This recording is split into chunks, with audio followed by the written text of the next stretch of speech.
Welcome to episode 2 of Let's Get Lit. Okay, so the name of this episode is Random Ramble. I came up with that, by the way. Anyway. Let's Get Lit. But I didn't say come up with that. But anyway, I was proud of myself. Anyway, so quite literally, as the episode title says, Random Ramble, we're going to be talking about various different teachers throughout middle school and high school that we were in some of the same classes together, but basically how each class led us to where we are today and how we grew as a person, as well as how we write and how we read and interpret things. And yeah, so let's get diving in. So we already talked about Kundell. That was the last episode. So we're going to go into a little bit about Pellegrino. So we both had Pellegrino. Yeah. She was 8th grade. I still remember her obsession with Johnny Depp, and I still think about to this day with all the trials going on, like how she's taking this. I don't know. I was thinking about my God, yeah. I know. I know she religiously watches and she eats it up. Yeah, she eats it up. She definitely she probably wanted to be Amber Heard. What's her name? Amber? I don't know. I don't follow it. Okay, well, that's his ex-husband. She wishes she gets married. Ex-wife. Anyway, so let's see. Okay, good place to start. This was the first time we read Shakespeare, so you have a little to talk about that. I feel like okay, so I feel like a Midsummer Night's Dream. A Midsummer Night's Dream. Yes. So I feel like your introduction to Shakespeare is so important to. I'm gonna let this running man go. I thought it was your dad. I thought it was Mr. Panzik. Okay. I now have to follow him. Oh my God, he stopped. Okay. Anyways, so I feel like your introduction to Shakespeare is really important because it can kind of shape how you interpret Shakespeare throughout the rest of your high school years, and whether you're excited to read Shakespeare or whether you have a very negative view about it, because it is very difficult to understand. Yeah, definitely. Can kind of like if you don't enjoy reading it and you don't enjoy the process, it's very difficult to write about it and to interpret it, because if you feel like you don't know what's going on, you're not gonna be able to sit there and write about it and talk about it. So when we read A Midsummer Night's Dream, we actually read the Shakespeare text along with the translated version right next to it. So I think that was really good. That was a really good decision on Ms. Pellegrino's part. It was a nice way to ease you into it. 100%. It was not overwhelming at all. The actual story is pretty good. Mm-hmm. And I like Shakespeare's work. I think he's very talented. I mean, obviously he's so famous, but besides that, I do enjoy reading his plays because I think there are so many different layers to them, and I can appreciate well-constructed characters and a well-constructed plot. Even though I am a fan in my own leisure time of reading realistic fiction and novels about people I can relate to, I do think Shakespeare is so important to read because it introduces you into different types of characters and foils and irony and a lot different of those types words of imagery came into play.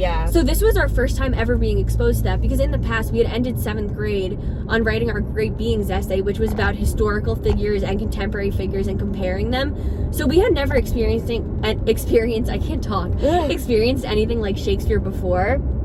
And I remember reading it at the end of the year, and I feel like you hear before you even start it, oh my God, Shakespeare's so hard. You read Shakespeare in college, Shakespeare's boring, it's impossible, it makes no sense.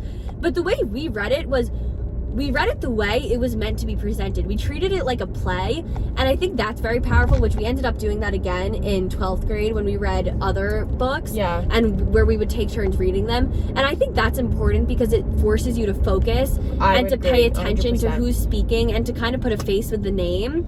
And I think that was really helpful, but I know, I definitely think reading it as a play helped a lot with at least I kind of zone out sometimes, so I think doing it in the play sense or listening to the recording, whatever, it really does help you focus in on the plot and the characters.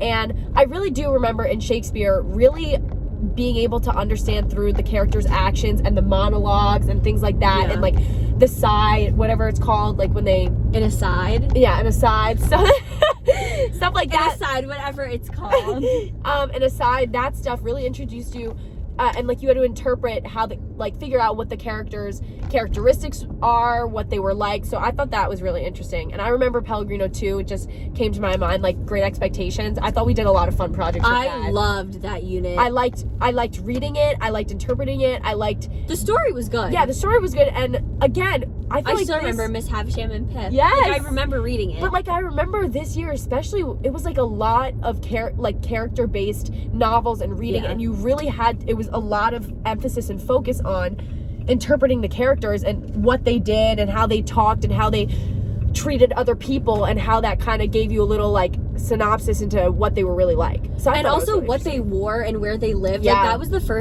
was kind of the first time where you really paid attention to the setting and other outside characteristics and what that tells you about the character, rather than the author coming out and saying this character is destitute, he's lonely, like right. It wasn't as obvious. It's not as obvious. You have to look for it, and you have to look through the clues. You have to discover what it means when there's a storm, and why there's a storm when he's acting in this particular way, or why she comes down the stairs in that particular way. Like it was different from anything we've ever read before. We definitely went more in depth, and we overanalyzed things when I thought at the time was so stupid. I was like, why are we analyzing like what she wore? I was like, I remember like the dress, or like the white, what the white symbolizes, like purity, things like that. Like, I know now as the second you say white, I'm like purity, right? Yeah, you like it's like clockwork second now, nature right? now. Again, yeah. So I feel like that was the first time like we really went in depth. I remember like we would reread stuff, we would underline stuff, we would do annotations in the notes. We went really in depth in that class. So I think that really helped in like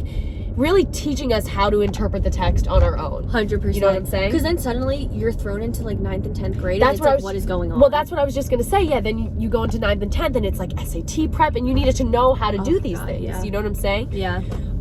So I think that's good for Pellegrino. I liked her. Now we go into Fun Novak. class.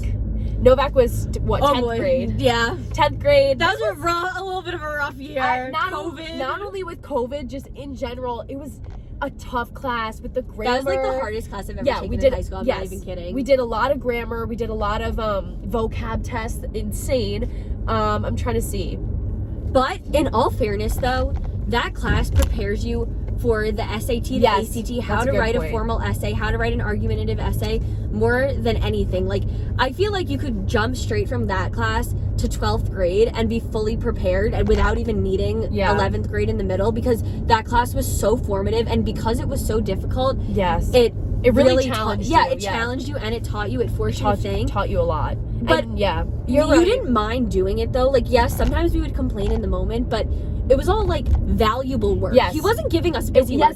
Okay, I would have to agree. Not busy work at all. Everything had a lesson. Everything had value. Every assignment he made had a point and had a purpose. Like, you weren't sitting there answering questions just to answer questions. Like, you knew you were doing it because you were going to have